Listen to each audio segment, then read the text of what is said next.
फैला देंगे और इसे कड़कती धूप आ चुकी है। अभी इसे फैला देंगे और 2 दिन तक इसे ऐसे ही छोड़ देना है हमें सुखाने के लिए। बाद में हम इसका रिजल्ट देखेंगे। अब यहाँ पे 3-4 दिन तक मैंने प्याज को सुखा लिया। आप देख सकते हो एकदम बढ़िया सा 4 दिन के बाद आप रिजल्ट देख सकते हो। एकदम बढ़िया सा ये सूखकर हो चुका है। इस तरीके से सूखना चाहिए, थोड़ा भी नरम नहीं, कुछ में तोड़ के बता देती हूँ, इजीली टूट रहा है एकदम इजीली, है ना। तो इस तरीके से प्याज होना चाहिए। 3 किलो प्याज लिया था, सूख कर ये इतना सा हो चुका है। जो मसाला हम बना रहे हैं एकदम परफेक्ट तरीके से बनाएंगे और कम मसालों के साथ बनाएंगे। 3 किलो प्याज लिया था तो आधा किलो यहाँ पे हमने धना लेना है। तो ये वाला मैंने धना ले लिया और इसे मैंने अच्छी तरह से साफ कर लिया है। 250 ग्राम सूखा वाला नारियल लेना है। ये वाला नारियल मैंने लिया है 250 ग्राम। इसे हमने पतली पतली स्लाइस में कट कर लिया है। ये जो मसाला हम बना रहे दोस्तों बहुत ही कम सामग्री से बना रहे। जितनी सामग्री इसमें कम होती उतनी खाने में स्वादिष्ट लगती है सब्जी। तो आप देख सकते हो। अब करते हैं मेन प्रोसेस। अब हमने गैस ऑन कर लिया और बड़ी वाली कढ़ाई रख ली और जरा बड़े तले की चाहिए कढ़ाई, नहीं तो हम जो मसाले को कुक करेंगे तो जले ना। तो यहाँ पे जो प्याज हमने सूखा के रखा था वो इसमें हमें थोड़ा थोड़ा करके डालेंगे, ज़्यादा ना डालें, थोड़ा थोड़ा करके डालेंगे। इसे 2 या 3 बैच में हमें इसे कुक करना है, यानी सेक लेना है। अब यहाँ पे 1 चम्मच छोटा वाला हमें ऑयल डालेंगे। आप देख सकते हो ये 2 चम्मच हमने छोटे वाले डाल दिए, बड़ा हो तो 1 चम्मच डालें और धीमी आंच पे इसे हमें अच्छी तरह से चलाते जाएंगे। जब तक चलाएंगे जब तक कि प्याज का कलर गोल्डन ना हो जाए और अच्छी तरह से इसे भूनते जाना है।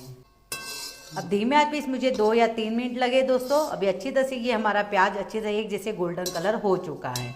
थोड़े से ऑयल में करना है, ज़्यादा ऑयल ना डालें, इस बात का आपने ध्यान देना है। मैं आपको पास से लेके बता देती हूँ। एक जैसे इसका कलर आ चुका है गोल्डन। अभी इसे एक प्लेट में हमें निकाल लेना है और सारा जो प्याज बचा है ना बाकी का उसे भी सेम ऐसे ही हमें भून लेना है। प्याज भूनकर हो चुका। अभी धना लेना है और धना को भी हमें थोड़ा थोड़ा डाल के इसे भूनते जाना है। अभी इसे मैं 2 या 3 बैच में भून लूँगी दोस्तों। यहाँ पे 1 चम्मच हमें छोटा वाला ऑयल डालेंगे, थोड़ा ही डालें ऑयल, ज़्यादा ना डालें। अब इसे भी अच्छी तरह से हमें भूनते जाएंगे, जब तक भूनेंगे जब तक कि ये अच्छी तरह से गोल्डन कलर ना हो जाए। पे देख सकते हो ये भी भूनकर हो चुका है। आवाज़ आ रही है। जैसे आवाज़ आना स्टार्ट हो जाती तो समझ में आता है कि धना हमारा अच्छी तरह से भूनकर हो चुका है। और गैस की फ्लेम धीमी करें, फास्ट ना करें, क्योंकि ऑलरेडी पहले से कढ़ाई हमारी बहुत ही गर्म हो चुकी है। अब इसे एक प्लेट में हमें निकाल लेना है। आप देख सकते हो ये वाली प्लेट पे मैं निकाल लेती हूँ और जो धना हमारा बाकी का बचा है उसे भी सेम टू सेम ऐसे हमें भून लेना है। उसी कढ़ाई के अंदर हमें नारियल भी डाल देना है सूखा वाला। अब इसे भी भून लेना। हाँ तो सभी इसमें तेल वगैरह नहीं हमने डालना है, क्योंकि ऑलरेडी कोकोनट में तेल होता है ना, इससे ही अच्छी तरह से भूनकर हो जाता है। और कढ़ाई बहुत ही गर्म है तो गैस की फ्लेम धीमी करें।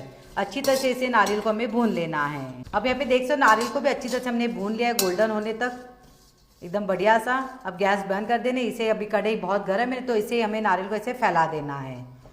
अब पूरी मसाले जो धना प्याज और ये हमें भून के रखा था वो ठंडा होने के बाद ही हमें पीसना है। गरम गरम ना पीसे, यदि आप गरम गरम पीसोगे तो मसाला हमारा ख़राब हो जाएगा। अब इसे मैं ऐसे इसमें फैला देती हूँ और ठंडा होने के बाद हम लोग पीसने वाले मसाले को। प्याज ठंडा हो चुका है पूरी तरीके से, आप देख सकते हो एकदम बढ़िया सा। मैं आपको लेके बता देती हूँ। अब यहाँ पे हमें इसे थोड़ा साइड कर लेते हैं और मिक्सर का बर्तन ले लेते हैं और यहाँ पे मिक्सर के बर्तन के अंदर हमें प्याज डाल देना है। हाँ दोस्तों अलग अलग पीसे, एक साथ ना पीसे, इस बात का आपने ध्यान देना है। तो यहाँ पे प्याज को हमने डाल दिया है और अच्छी तरह से इसे पीस लेते हैं। अब यहाँ पे सारे प्याज को हमने पीस लिया है, आप देख सकते हो। मैं आपको लेके बता देती हूँ एकदम बढ़िया सा अच्छी तरह से पीस लिया है। अभी इसे मैं थोड़ा साइड कर लेती हूँ और धना को पीसना है अभी। अब उसी मिक्सर के अंदर हमने धना लेना है। हाँ दोस्तों जैसे हमने सारे भूना ना, मतलब प्याज ये तो हमें ठंडा होने के बाद ही पीसना है, गरम गरम ना पीसे, इस बात का ध्यान देना है। तो इस तरीके से धना डाल देना है और इसे अच्छी तरह से पीस लेते हैं। वहाँ पे धना भी हमने पीस कर तैयार कर लिया है, आप देख सकते हो अच्छी तरह से। अब इसे कर लेते साइड। उसी मिक्सर के अंदर हमने नारियल भी लेना है। सब अलग अलग पीसना, एक साथ ना पीसे दोस्तों, इस बात का आपने ध्यान देना है। यहाँ पे देख सकते हो नारियल को हमने पीस लिया, पूरा ऑयल रिलीज हो चुका है। देख सकते पूरा ऑयल रिलीज है, इसमें पानी वगैरह हमने नहीं डाला है, इसका ही ये तेल छूट चुका है। तो इस तरीके से पीसकर होना चाहिए। इसलिए मैंने आपको पहले बोला कि सारी सामग्री को हमें अलग अलग पीसना है, एक साथ ना पीसे। मैंने वही कढ़ाई ली, कढ़ाई को मैंने साफ कर लिया और छन्नी लेनी है। अब यहाँ पे जो हमने प्याज पीस के रखा था वो इसके अंदर हमें डाल देना है और इसके साथ ही हमें डालना है धना। अभी दोनों साथ में इसे डालते जाना, थोड़ा 1 चम्मच ये 1 चम्मच इसे करके हमें इसे छान लेना है, यानी प्याज और धना एक साथ मिक्स हो जाए।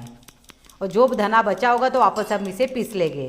तो इसे अच्छी तरह से हमें छान लेते हैं। यहाँ पे प्याज और धना मैंने छान लिया है। अभी जो हमने नारियल पीस के रखा था अभी वो इसमें लास्ट में हमें पूरा ही इसमें डाल देना है। आप देख सकते हो इसे हमें पूरा डाल देना है। अच्छी तरह से।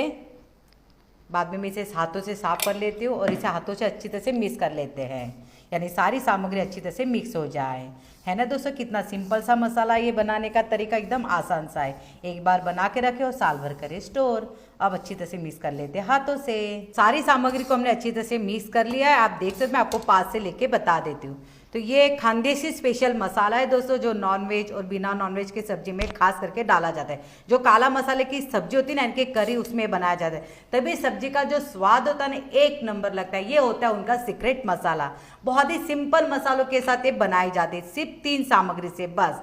और दिखने में भी एक नंबर है, और खुशबू तो इतनी बढ़िया आ रही है, पूरे घर में खुशबू ही खुशबू हो गई है।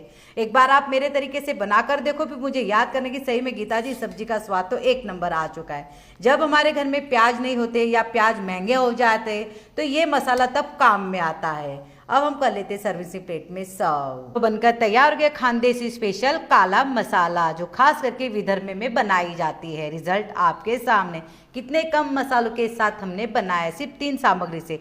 यहाँ पे मैं आपको लेके बता देती हूँ, आप देख सकते हो इसकी खुशबू बहुत ही बढ़िया आ रही है, और ये मसाला हमारा कितना बढ़िया बनकर तैयार हो गया है। एक बार बना है वो साल भर करे स्टोर, किसी भी सब्जी में आप इसे डाल सकते हो। रिजल्ट से एक तो आपको मालूम हो ही चुका होगा, और बनाने का तरीका कितना आसान है। उम्मीद करूँगी कि आपको हमारा तरीका पसंद आया होगा।